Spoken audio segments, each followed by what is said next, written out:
मैं भी अपनी तरफ से सबसे पहले आपको बहुत बहुत शुभकामनाएं देता हूं। एक नया जीवन आज से आप शुरू करने जा रहे हैं, इसमें आपको बहुत सफलता मिले, आप ऊंचाइयां छुएं, अपने स्वयं के लिए, अपने परिजनों के लिए, अपने देश के लिए आप ये महत्वपूर्ण जिम्मेदारी ऐसे निभाएं कि जो है मैं ऐसी बहुत बहुत आपसे शुभकामनाएं देना चाहता हूँ।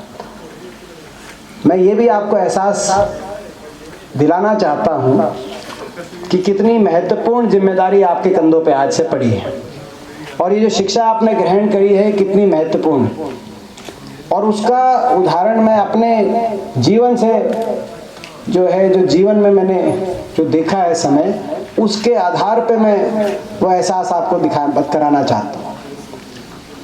मैंने इंजीनियरिंग करी बिरला इंस्टीट्यूट से और मेरे को शुरू से पढ़ाई का अच्छा शौक था, तो बिरला इंस्टीट्यूट भी देश में इंजीनियरिंग में काफ़ी अच्छी उसकी गिनती रहती है। उसके बाद इन्फोसिस में काम किया कुछ साल, उसके बाद यूएस जाके मैंने एमबीए किया और one of the top business school से, टॉप 10 बिजनेस स्कूल से, केलॉग से मैंने एमबीए किया और उसके बाद जाकर मैकिन्सी में कुछ साल काम करने के बाद 2005 में वापस लौटा, देश वापस लौटा, लोगों का आशीर्वाद मिला, संसद में जाने का अवसर मिला और अब 16वां साल है। 16 साल से 3 बार लोकसभा में, इस बार राज्यसभा में।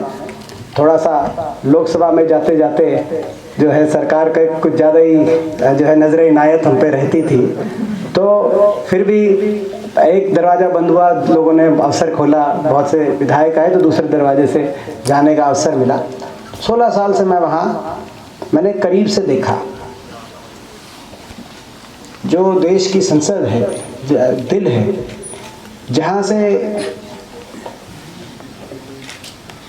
जो एक लॉ होता है, एक लॉ मेकिंग प्रोसेस होती है, जो देश चलता है, जहाँ से देश को दिशा मिलती है, जहाँ से कौन सा किसान कृषि कानून आएगा या नहीं आएगा, वहाँ बहस होगी, तय होगा, संविधान बनेगा नहीं बनेगा, उसी 4 दीवारी में फैसले किए जाएंगे, संविधान में क्या होगा, कौन से कानून में क्या होगा, और उसके आधार पर देश के अंदर आंदोलन खड़े होंगे, देश के अंदर चर्चा होगी, बहस होगी, देश की दिशा को निर्धारित किया जाएगा। वहाँ ग्रेजुएशन भी थी, पोस्ट ग्रेजुएशन भी थी, बहुत एक्सपीरियंस भी था, देश में विदेश में काम करने का भी अवसर था, मगर मेरे को ये लगा कि कहीं ना कहीं कोई कमी है और वो कमी को दूर करने के लिए, कि देश को समझने के लिए, देश के संविधान को अच्छे से जानने के लिए, देश में न्याय कैसे मिले, ये बहुत बड़ा एक कंसेप्ट है, न्याय का कंसेप्ट। मैं उसके बारे में भी 2 मिनट बोलूँगा बाद में।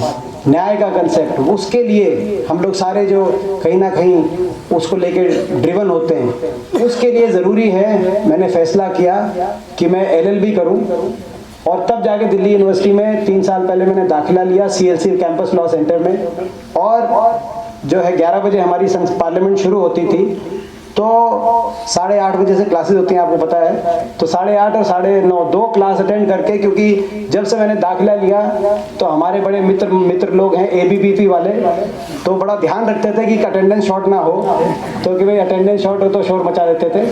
तो और आपको पता है कैंपस लॉ दिल्ली यूनिवर्सिटी के अंदर बड़ी स्ट्रिक्टली वो होता है, तो वहाँ फिर मैंने कहा कि भाई जब तक एलएलबी नहीं करेंगे तब तक जो मैं देश को कंट्रीब्यूशन करना चाहता हूँ वो नहीं कर पाऊंगा। तो इसीलिए मैंने आपको जो मैंने पूरी कहानी बताई, इसलिए बताई कि ये जो आपके पास जो उस एजुकेशन है, उसको आप अंडर एस्टिमेट मत करना। बहुत बड़ी जिम्मेदारी, बहुत बड़ी शिक्षा, ये मैं समझता हूँ कि आपके कंधों पे बहुत बड़ी जिम्मेदारी है, बहुत बड़ी शिक्षा है। और हमेशा से हमारी देश हो या दुनिया, हमेशा ये देखा गया है कि जो ये फ्रेटर्निटी है, जो लॉयर्स की, एडवोकेट्स की जो फ्रेटर्निटी है, देश और दुनिया को हमेशा दिशा देने का काम इसी फ्रेटर्निटी ने किया है। ये छोटी बात नहीं है, साधारण बात नहीं है। चाहे हमारा देश हो, संविधान से लेकर, आज़ादी की लड़ाई से लेकर, महात्मा गांधी जी, पंडित नेहरू, बाबा साहब भीमराव अंबेडकर जी, सरदार पटेल से लेकर लाल बहादुर शास्त्री जी तक, और चाहे दुनिया की बात आप मिसाल उठा के देख लें, ओबामा से लेकर पूरी दुनिया में आप देखें तो लीडिंग लाइट्स दुनिया के लिए, और ये कोई कोइंसिडेंस नहीं हो सकता, ये कोई जो है केवल ऐसा नहीं हो सकता कि भाई तुक्के से ये सारे लोग, मगर हर जगह, हर देश में, पूरी दुनिया में जो लीडिंग लाइट्स हैं वो इस फ्रेटर्निटी ने दिए हैं।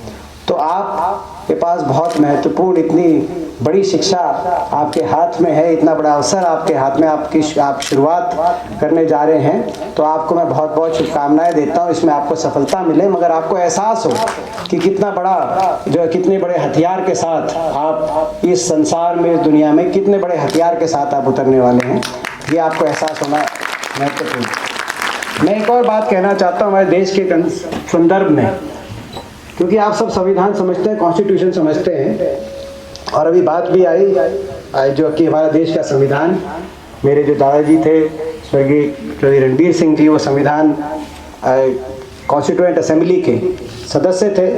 बाबा साहब भीमराव अम्बेडकर, सरदार पटेल, नेहरू जी, मौलाना आज़ाद, श्री रणबीर सिंह जी, लोग थे, सबने मिलके देश के कोने कोने से, अलग अलग पृष्ठभूमि से आकर, और ये उस टाइम जॉइंट पंजाब था, या जॉइंट पंजाब से जो हमारे कुछ एक सदस्य थे, उनमें जो रणबीर सिंह जी थे, तो हर क्षेत्र से, हर बैकग्राउंड से लोग आए, मिले, उन्होंने मिलकर एक संविधान की रचना करी, जो दुनिया के सर्वश्रेष्ठ आज डॉक्यूमेंट के रूप में जिसकी पहचान बनी है, कि ऐसे ही देश जिसमें इतनी विभिन्नताएं हों, इतनी धर्म, भाषा, क्षेत्र, और उसके बावजूद जिस संविधान में सबको एक माला में पिरोया हो, और आज 70 साल में हिंदुस्तान इतना आगे गया हो, तो संविधान देश का जो इतना सीक्रेट डॉक्यूमेंट है, दुनिया में ऐसा संविधान कहीं नहीं मिलेगा जो हमारे देश का संविधान है।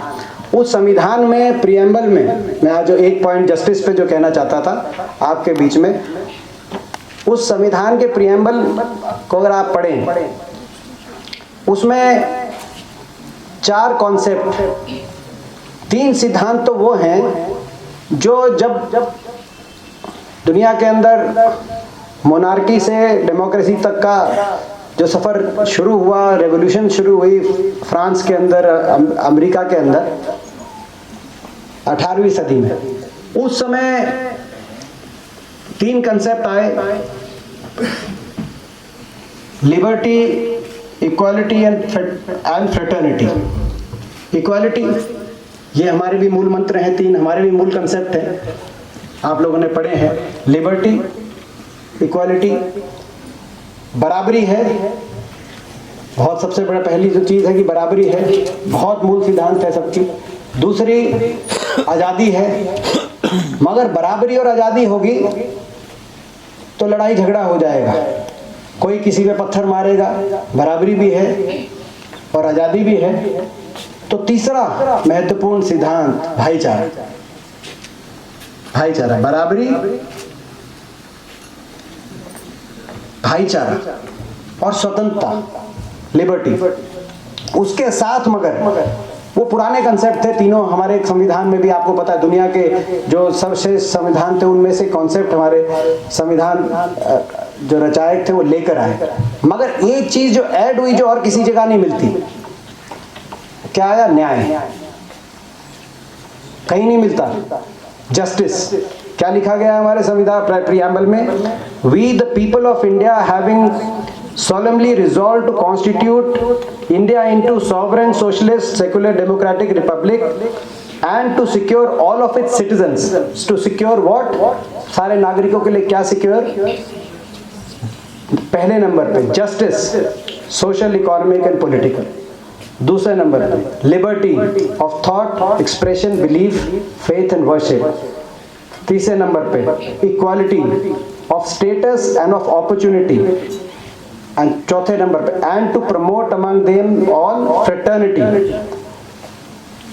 assuring the dignity of individual and unity and integrity of the nation. Preamble. Justice, social, economic और पॉलिटिकल जस्टिस, न्याय। और न्याय को कहाँ रखा गया? वो जो 3 फ्रेंच रेवोल्यूशन से, अमेरिकी रेवोल्यूशन से कंसेप्ट आए थे, लिबर्टी, फ्रेटर्निटी, उन तीनों कंसेप्ट से ऊपर, सबसे ऊपर न्याय सबसे महत्वपूर्ण है। न्याय होना चाहिए इस देश में। लेट जस्टिस रिंग इस देश के अंदर न्याय, और न्याय के प्रहरी कौन हो? न्याय के प्रहरी आप लोग हो। आपको अपने जीवन में केवल देखिए, न्याय जस्टिस का एक बहुत हायर गोल है, बहुत हायर आइडियल है जस्टिस। इसके लिए केवल ये महत्वपूर्ण नहीं है कि भाई कौन कितनी कमाई कर रहा है। मैंने बहुत से दिल्ली में, यहाँ चंडीगढ़ में बहुत से ऐसे भी मैं वकील देखे हैं, एडवोकेट देखे हैं, सीनियर एडवोकेट्स, जो बहुत जिनकी कमाई है, मगर इज्जत, एक शब्द होता है साथ में इज्जत। इज्जत जो न्याय के लिए आप लड़ाई लड़ेंगे, न्याय के लिए, ये जरूरी नहीं कि हर केस में आपको उतनी कमाई हो सकता है कोई आपको मदद में ही करना पड़े। ये भी हो सकता है कि कहीं में कमाई हो, मगर आप जिस तरीके से लड़ाई लड़ी आपने, उससे देश में न्याय की परिस्थिति मजबूत हुई। आपने लड़ाई इस तरह से लड़ी, तो न्याय के लिए आप अगर सही मन से, सही नीयत से अगर न्याय के लिए लड़ेंगे, तो जो इज्जत आपको साथ मिलेगी, मैं समझता हूँ कि वो जब आपका जो है, जब रिटायरमेंट की बातें आप सोचेंगे, तो केवल कितना आप कमा के बैंक में छोड़ के जा रहे हैं, उससे ज़्यादा मैं सीनियर एडवोकेट्स और एक से एक जो सफल जो एडवोकेट्स हैं, उनके जीवन बहुत नज़दीकी से मैं देखता हूँ दिल्ली में, चंडीगढ़ में। उसके बाद आपसे मैं कह रहा हूँ, उसके साथ कहीं ना कहीं उस बैंक बैलेंस में जो आपका है, उसके साथ साथ जो इज्जत आप के साथ जो बनेगी आपकी, वो कहीं अपनी अपनी जगह उसका जो महत्व रहेगा, उसको भी आप नज़रअंदाज मत करना। ये आज मैं आपसे एक बात न्याय को लेके कहना चाहता हूँ। तो हमेशा fight for the higher ideal, fight for justice, ये सबसे महत्वपूर्ण है। हमारे देश में क्या सब चल रहा है, राजनीतिक मंच नहीं है, मैं उस बारे में नहीं कहना चाहता, इससे उसको जोड़ना भी नहीं चाहता, मगर न्याय को लेकर आप लोग आगे बढ़ें। आखिरी में मैं धन्यवाद करता हूँ कि इतना आज आप सब ने मुझे मौका दिया, एक निमंत्रण दिया यहाँ पे आने पे। और ये भी सही है कि कहीं ना कहीं इसीलिए भी निमंत्रण दिया कि जब मैंने अपना लॉ किया इस साल और इनरोल किया, अभी एग्ज़ाम भी हुए थे बार के, तो उसके बाद मैंने दिल्ली बार में मैंने इनरोलमेंट कराई थी।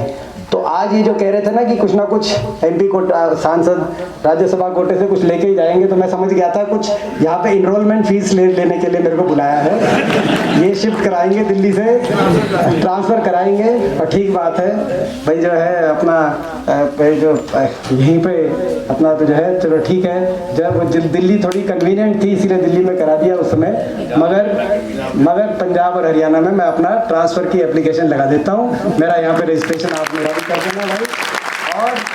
और जो है राज्यसभा जो है कोटा, उसके कोटे के माध्यम से, हालांकि देश में अभी रोक लगी हुई है, आपको पता है, हाँ, उम्मीद है मुंजाल साहब की खुलेगी। हम भी जो है आपके मुंह में घी शक्कर जितनी जल्दी, हाँ से पहले चलो, वो तो पहले वाली बात पे तो मैं कमेंट नहीं करूँगा, नहीं तो घर में लड़ाई करा दोगे आप। जो आपकी शुभकामनाएं जो हैं, वो आज नहीं तो कल वो शुभकामनाएं सफल हो। मगर जो है, तो मैं अपने राज्यसभा कोटे से 21 लाख अपना बाद में, जैसा आप कहेंगे, जिस तरीके से जो आपका का जो फंड्स आप बता रहे हैं, उसमें और भी समय समय पे जब भी कोई आवश्यकता पड़ेगी, तो आपके लिए एक सदस्य के रूप में, आपके बेटे और भाई के रूप में हाजिर हैं। ये आएगा कोटा तब जिस दिन आप लोग सब जानेंगे, जब ये अपना ये रोक, कोरोना का रोक हटेगा। आपको पता है कि कोरोना का रोक लगा हुआ है MP उस पर। तो इन्हीं शब्दों के साथ एक बार फिर आप सबको all the best. You all have bright futures ahead of you. Good luck. Thank you.